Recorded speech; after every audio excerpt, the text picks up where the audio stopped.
What about massive change in agriculture? I know that pretty soon we'll have to feed 10 billion people. Yes, and there's incredible food waste. In the developing world, the waste happens before the consumer touches it. Yes. And in the developed world, it happens after the consumer touches I'm aware it. of it. It's interesting. And both have to be fixed. Yeah. The most urgent one, I think, is in the developing world. Yes. But the two relate because again, public policy becomes important.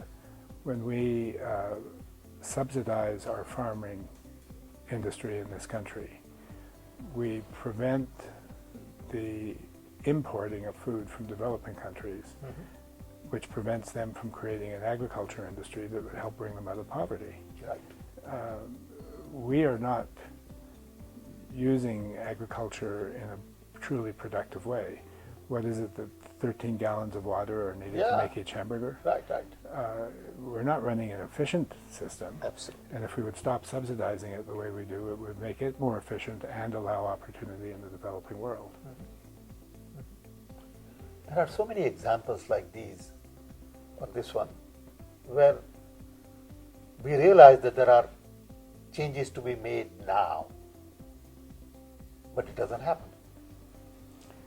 Yes, because we as people view things in linear progressions rather than logarithmic progressions, and we view things as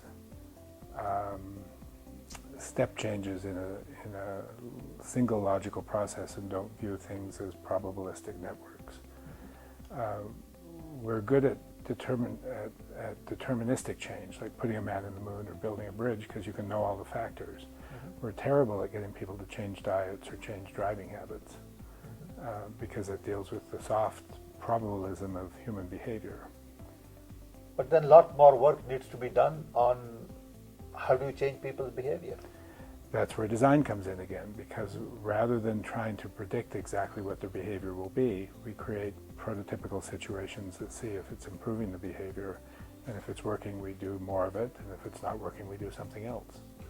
But do you have some PhD students working on design for changing human behavior? Not just for a specific product.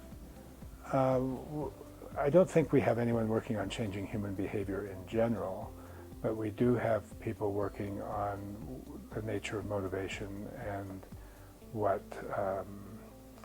can be done to help people make responsible decisions. Tom McTavish is working in an area called persuasive communications. It's a field that has the wrong name. It sounds like advertising. What it's really about is giving people information they need to make intelligent choices about their life. Food and diet are a major one in the area of persuasive communications. Interesting.